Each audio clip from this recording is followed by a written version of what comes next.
জেনে নিন এবছরের দুর্গাপুজোর সময়সূচি।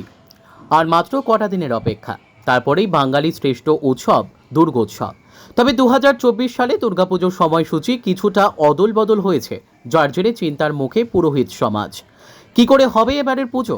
শুধু পুরোহিত সমাজই নয়, পাশাপাশি যারা এবছর অঞ্জলি দেবেন তাদেরও মনে প্রশ্ন উঠছে যে কিভাবে এবছর তারা মায়ের কাছে অঞ্জলি দেবেন, বা কিভাবেই এবছর মায়ের পুজো হবে। শহর জুড়ে আমাদের ক্যামেরা ঘুরছে, আমরা পৌঁছে যাই দক্ষিণ দিনাজপুর জেলার বালুরঘাট শহরের এক বিশিষ্ট পুরোহিতের কাছে। তার মতে এবার সত্যিই চিন্তিত রয়েছে পুরোহিত সমাজ, একদম সময় মতো করতে হবে। এবারের দুর্গাপুজো শুধু তাই নয়, রয়েছে অঞ্জলি, সেই অঞ্জলিকেও সময় মতো সারতে হবে। বেশ একটা চ্যালেঞ্জিং ব্যাপার রয়েছে এবারের দুর্গাপুজোয়।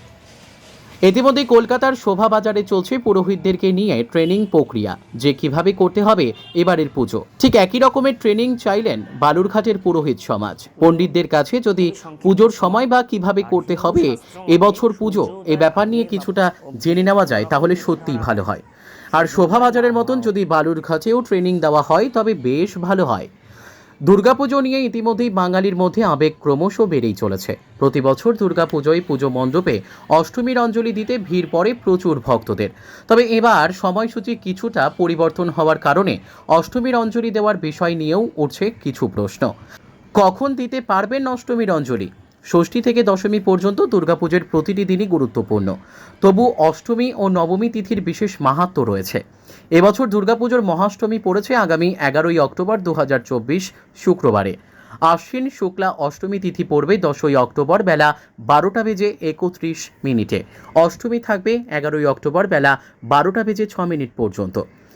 মহাষ্টমীতে সকালের পুজোর সময় সকাল 5:30 থেকে সকাল 9:27 মহাষ্টমীর অঞ্জলির সময় সকাল 6:24 থেকে সকাল 6:48 পর্যন্ত। মহাষ্টমীতে কুমারী পুজোর সময় সকাল 9টা থেকে সন্ধি পুজোর সময় বেলা 11:43 থেকে দুপুর 12:31 পর্যন্ত। এবছর দুর্গাপুজোর মহানবমী পড়েছে আগামী 12ই অক্টোবর 2024 শনিবারে। নবমী ও দশমী এবার একই দিনে পড়েছে। 11ই অক্টোবর বেলা 12:27 নবমী পড়ে যাচ্ছে। 12ই অক্টোবর সকাল 10:58 নবমী ছেড়ে যাচ্ছে। এই কারণে এবছর একই দিনে হবে নবমী ও দশমীর পুজো।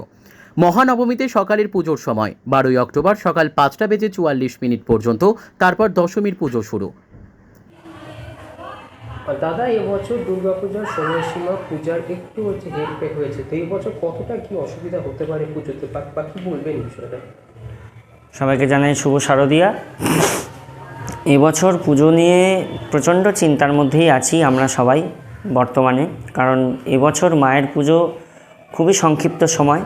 আর হিন্দু শাস্ত্র মতে সূর্য উদয়ের আগে বা অবধি কোনো রকম তিথি ধরা হয় না, সূর্য উদয় না হওয়া অবধি। তো সেই জায়গায় সূর্য উদয়ের পরে খুবই কম সময় থাকছে, হয়তো হাতে গুনে আধ ঘন্টা মতো সময় থাকছে। এবার দুর্গাপূজা মহাপূজা, এবার এই মহাপূজাটাকে কীভাবে যে আমরা ওইটুকু সময়ের মধ্যে সম্পাদন করব, আমরা সেই বিষয়টা নিয়ে সত্যিই চিন্তিত। আর বর্তমানে শোভাবাজার রাজবাড়িতে দুর্গাপূজার প্রশিক্ষণ চলছে, কিন্তু বালুরঘাটের পণ্ডিতবর্গ যারা আছে সবার কাছে একটাই অনুরোধ যে তারা যেন একটা প্রশিক্ষণের ব্যবস্থা করে প্রতি বছর শোভাবাজার রাজবাড়ির মতো। কারণ আমাদের মতো প্রচুর ছোট ছোট পুরোহিতরা অনেক হয়েছে যাদের প্রশিক্ষণের দরকার। আমরা তো এখনও অনেক কিছুই জানি না, তাদের থেকে শেখার আমাদের দরকার। তো এই ব্যবস্থাটা যদি করে বালুরঘাটের পণ্ডিতবর্গরা, তাদের আমরা খুব আপ্লুত হব। আর এই বছর খুবই চিন্তিত আমরা পুজোর বিষয়টা নিয়ে। আর বর্তমানে পুষ্পাঞ্জলি দেওয়ার যে বিষয়টা চলছে সবার মনের ভেতর, তো পুষ্পাঞ্জলি হবে অষ্টমীর পুজো সন্ধি পুজোর পরে, কারণ এতটাই সংক্ষিপ্ত সময়, সেই সংক্ষিপ্ত সময়ের মধ্যে এত বড় পূজা করার পর পাবলিককে পুষ্পাঞ্জলি দেওয়ানো আমাদের পক্ষে সম্ভব নয়। তাই সন্ধি পুজোর শেষে নবমী তিথি তখন পড়ে যাবে যদিও, কিন্তু তখনই মায়ের পায়ে অঞ্জলি হবে, তার আগে অঞ্জলি চলবে না। তাহলে এখানে কত তাহলে মনে করছেন যে এটা যে চ্যালেঞ্জিং একটা ব্যাপার আছে? হ্যাঁ, এই বিষয়টা আমাদের কাছে এবছর অত্যাধিক চ্যালেঞ্জিংয়ের বিষয়, কারণ এতটা সংক্ষিপ্ত সময়ের মধ্যে এত বড় মহাপূজা সম্পাদন করা সত্যি একটা চাপের বিষয়। একটা দুর্গাপূজা মহাপূজা, এখানে প্রচুর দেবদেবীর পূজা করতে হয়, দেবীর আবরণ দেবতার পূজা করতে হয়, যেসব পশু পাখি যারা আছে বাহন তাদের পূজা করতে হয়। তো সেই জায়গায় তাদের পুজো করা, মায়ের পুজো করা ষোড়শোপচারে সত্যি আমাদের এটা চ্যালেঞ্জিংয়ের বিষয় যে কীভাবে মায়ের পূজাটা আমরা সম্পাদন করব। আপনার নাম, বাড়ি? আমার নাম রুদ্র ব্যানার্জি, আমার বাড়ি বালুরঘাট। বালুরঘাট থেকে আবির রঞ্জন দাসের রিপোর্ট, এক্সপ্রেস কলকাতা।